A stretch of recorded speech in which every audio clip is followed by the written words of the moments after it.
Welcome on into a very special edition of Locked On Auburn. Zac Blackerby here, joined by Auburn linebacker Chandler Wooten. Chandler, thank you so much for doing this. It's going to be fun visiting with you each and every week throughout the football season. And man, you had a pretty big game this past weekend. Yeah, no, I appreciate you. Thank you for having me on for sure. And yeah, just definitely tried to go out there and play well this weekend, and we were able to come out with a win. So we was happy about that. Yeah, I mean, what has been kind of the conversation after the game in the locker room? I mean, I imagine that game didn't go how a lot of you guys expected it to. Yeah, no, we were in the dogfight for sure.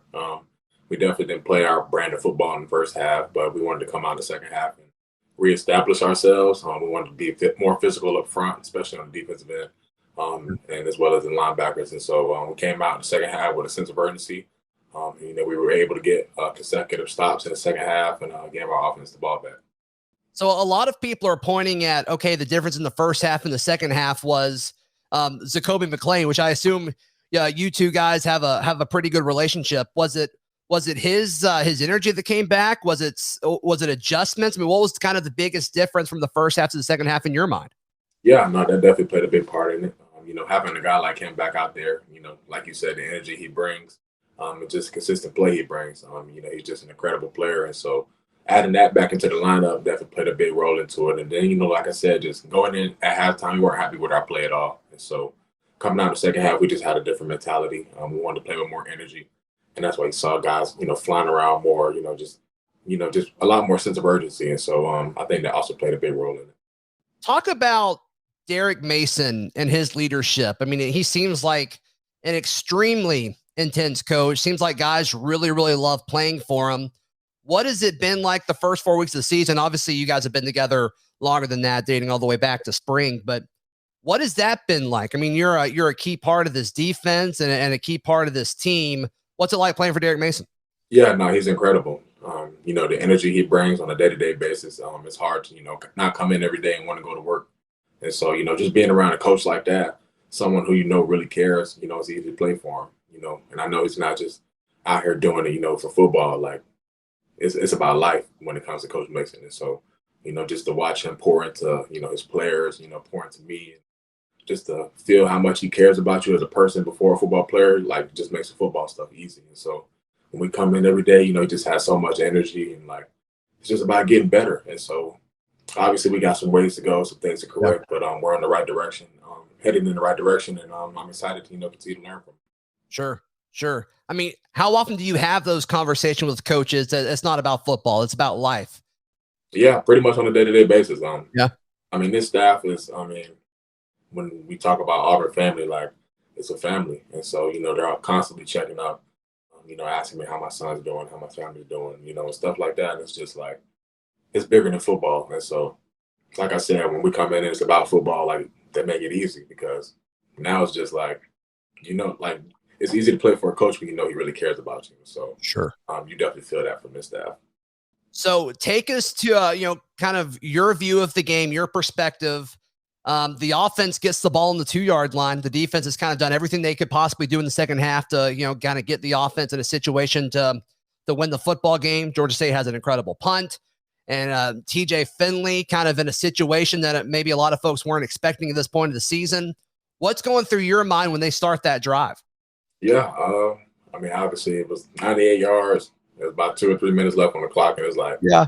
this is probably their last opportunity of the game, to be honest. Right. Had 2 timeouts, I believe, and we had just got another third down stop. And so, coming back on the sideline, I remember just being calm. Like, nobody panicked. I mean, we all had a sense of calmness over on the sideline, just knowing, it was time for them to make some plays. And so I'm just watching them go down the field, started with a nice run.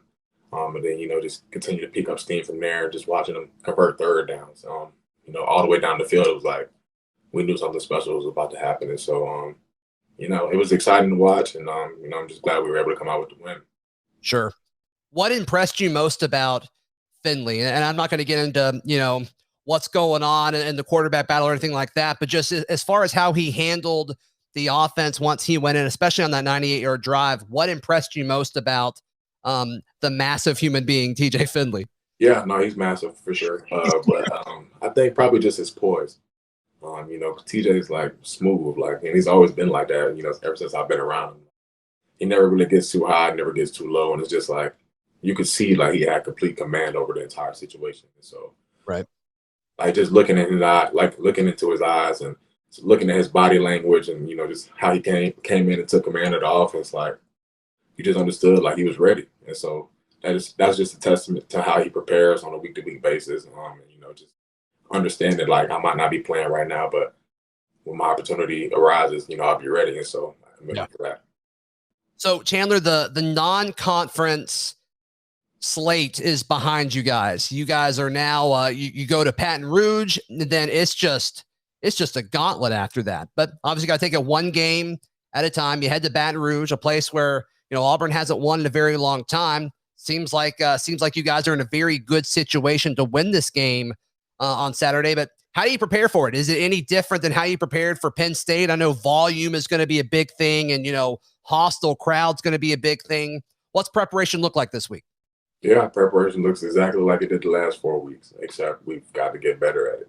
That's what Coach Harsin preaches every week. We're not going to change our process. We're going to do the exact same things we've done, since the beginning. It's just each week we get better at it. And so we'll prepare the same, just like we will for every other opponent. But also understanding, like, we haven't won here since 1999.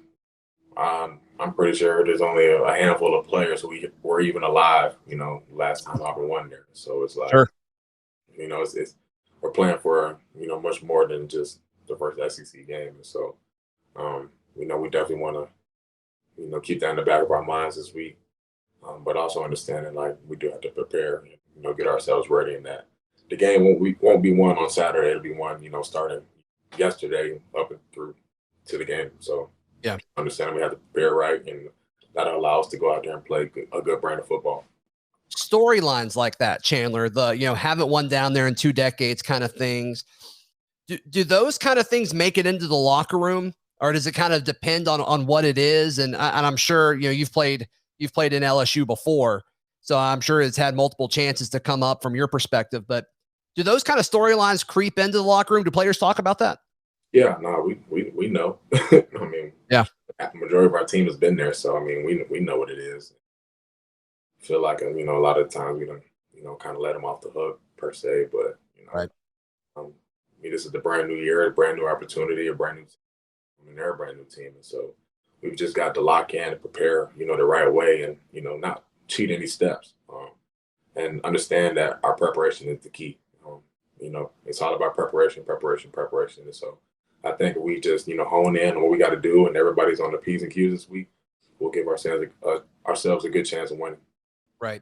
So as far as looking at Auburn's recent track record with LSU, I mean, obviously last year you guys had their number at Jordan-Hare Stadium. The year before that, like we talked about, I mean, you were part of a defensive effort that was probably the best defensive effort of all of college football that season. I mean, that buzzsaw of an offense that was led by Joe Burrow and the rest of those LSU guys, they're all in the NFL now, it seems like. But that had to be cool to look back on it. And I know it was a loss, but I mean, that defensive performance was incredible. Yeah, no, it was. I remember in 2019, we came out with that 3 defensive lineman look, and everybody thought we were crazy.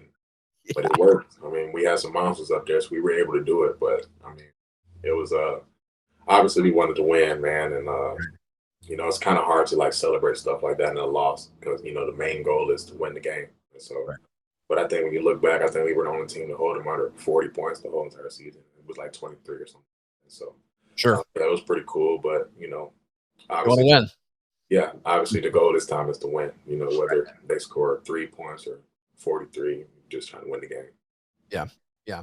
Is it ever difficult when the year previously, like Auburn and LSU? I mean, you guys really took care of business against them last year. There wasn't a whole lot that they could do on either side of the ball to really impact y'all's game plan a year ago. Is it ever hard to kind of get over that and say, oh, we've got this? I mean, both teams aren't that much different, so we should be able to be okay. Or is that just something where you've got to force yourself to say, hey, no, everything that happened last year doesn't matter. It's all about what's going to happen on Saturday. Yeah, no, I think, naturally it's kind of human nature to want to do that. But Yeah. If you understand college football and if you played enough games, you understand that any given week you can be beat. We were just in a dogfight with Georgia State, and you look around the country and there's a lot of teams who are losing who they're supposed to beat on paper, and it's like, that's football. That's why you go out there and play. And so, and on top of that, we've got new coaches, new schemes, so many different players, and same thing with them. So it's like, yeah, that was last year, but it doesn't really have too much carryover effect into this year because it's a brand new year, new schemes and stuff like that. So I don't really think that plays a big part into what we got going on this year. Chandler Wooten, Auburn linebacker, joining us on today's Locked On Auburn. Chandler Wooten, thank you so much for your time. Really appreciate it, and best of luck in Baton Rouge on Saturday. All right, thank you, man. I appreciate it.